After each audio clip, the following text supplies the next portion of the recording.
The reason you can't build muscle and lose fat at the same time is because you're not focusing on the right factors that actually allow you to build muscle and lose fat at the same time. We're going to talk about the 3 factors that actually help you do this. Now, stick around to the end because the third one is the one that you're going to hate me the most for saying, so I'm sorry in advance. First, we got to talk about the 3 situations in which you can actually build muscle and lose fat, because not everybody is going to be in a situation that this is possible. So, the 3 situations, the first one is low training age, okay?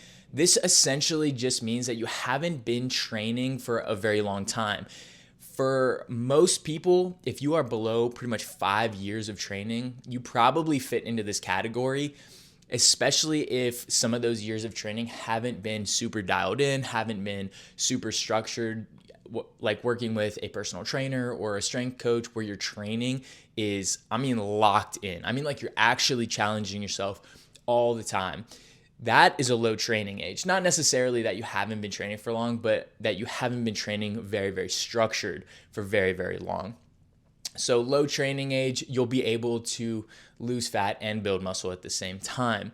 The next one is when you're detrained, essentially meaning at one point you were a lot more trained than you currently are. So let's say you trained with a good program, good nutrition for maybe 5, 6, 7 years, and then you took maybe a couple months off, maybe that's 6 months, a year, and you lost a lot of that muscle, maybe you gained some fat in that time period. Those types of people are actually really, really easily able to recomp, usually just by picking up that training again, getting their nutrition habits in check. And the third one is the one that I don't condone. It's doing steroids. If you do steroids, you can probably build muscle and lose fat very easily. Don't get me wrong, still got to do good nutrition, still got to train hard, but yeah, that's a cheat code. But we're not condoning that. So those are the 3 situations. Let's talk about the 3 factors that actually are contributing to recomp other than the things that you are probably focusing on. The first one is getting the right amount of calories. Calories are just a way that we measure energy. So meaning we need the right amount of energy. Now, for most people, this is going to be calorie maintenance. So somewhere where you're not necessarily gaining weight, not necessarily losing weight. Too many people are trying to do this recomp thing, but they're trying to be in a big deficit and trying to lose a lot of fat, or they're trying to gain a lot of muscle and they're kind of going one way or the other with it. Most people, if you have a relatively moderate amount of body fat, that would probably be over 8%, maybe 12 to 20%-ish range. You could probably recomp by just being at maintenance. That's probably the best. I will say there are some people who would benefit from a slight surplus. So people who tend to be lower body fat, maybe what we would consider hard gainers, people who struggle to put on weight. Those people may want to be in a slight surplus.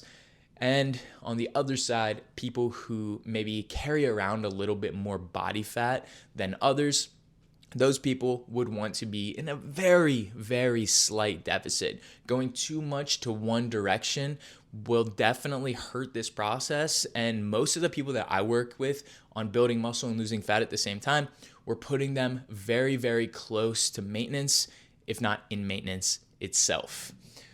The second factor is focusing on that nutrition for performance. And what I mean by that is looking at what we call our macronutrient distribution. So how much are we consuming of protein? How much are we consuming of carbs? And how much are we consuming of fat? All 3 of those need to be pretty balanced. We don't want too much protein. That's one thing that I usually see people doing wrong, is consuming as much protein as they possibly can, but protein is really filling. If you're consuming too much protein, it's going to be really hard to consume enough carbohydrates, to consume enough fats. Those are both providing us energy. Goes back to the first thing we talked about, getting the right amount of energy.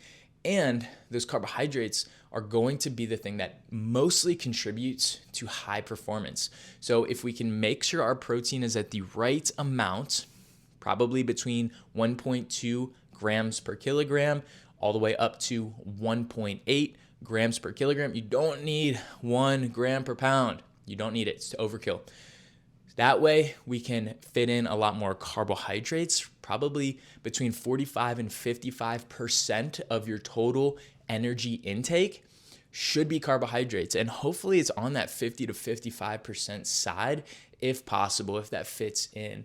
And then the fats, so that way we can get in good, healthy fats throughout the rest of the day, and that can help, again, contribute to our overall calorie intake.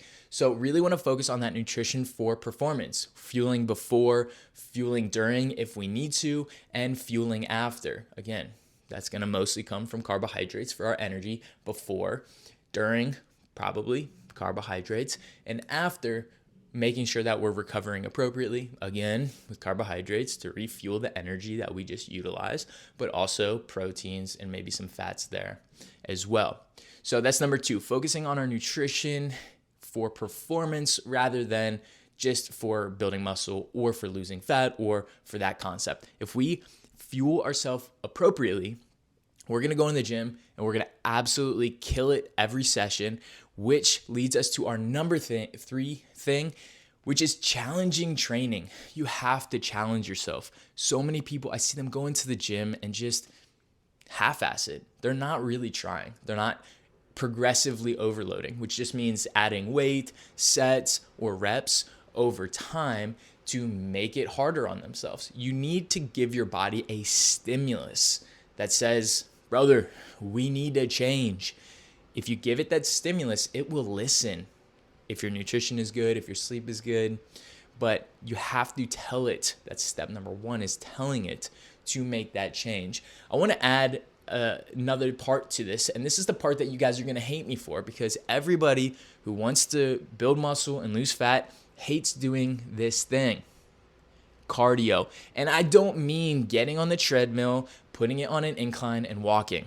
What I mean is some real cardio, some cardiovascular endurance exercise, running, biking, getting that heart rate up.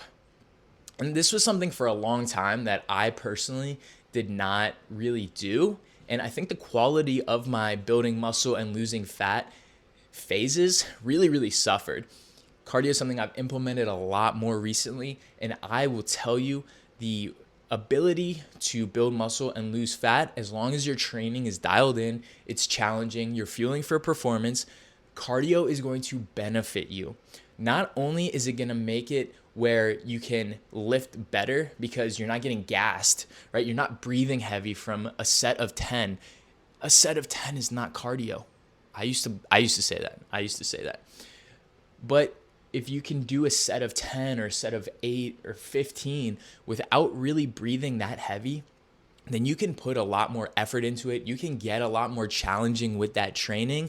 And I think that cardio is super underrated in this process. So you need to be doing that, but you also need to balance it with the training. So making sure that your program is periodized correctly so that you're not overloading. If you're also running on top of doing leg day, squats, deadlifts, things that tax your lower body, you are at higher risk for injury. So we need to be very careful about our volume, meaning how much exercise, training, running, biking that we're doing in our lower extremities and our legs, because we need to make sure that we're not getting injured as well.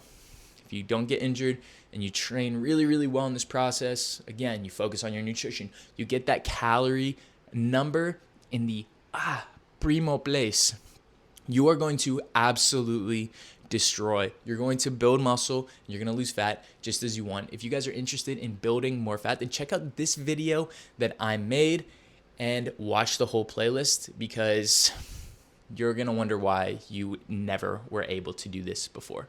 I'll see you there.